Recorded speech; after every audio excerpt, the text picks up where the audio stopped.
ब्रह्ममुरारिसुरार्चितलिङ्गम् निर्मलभासितशोभितलिङ्गम् जन्मजदो अविनाशनलिङ्गम्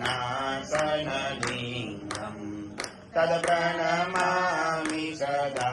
शिवलिङ्गम् देवमुनिप्रवरार्चितलिङ्गम् कामदहं करुणाकरलिङ्गम्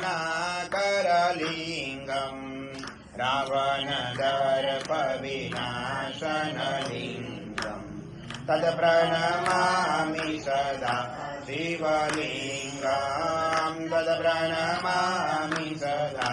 शिवलिङ्गम् सर्वसुगन्धिसुलेपितलिङ्गम् बुद्धिविवर्धनकारणलिङ्गम् सिद्धसुरासुरवन्दितलिङ्गम् तत्प्रणमामि सदा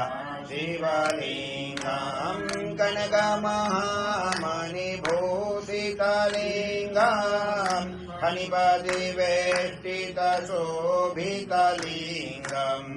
लक्षसूर्यगणविनाशनलिङ्गम् तत्प्रणमामि सदा शिवलिङ्गम् कुङ्कुमचन्दनलेपितलिङ्गम् पङ्कजहारसुशोभितलिङ्गम् सञ्चितपापविनाशनलिङ्गम्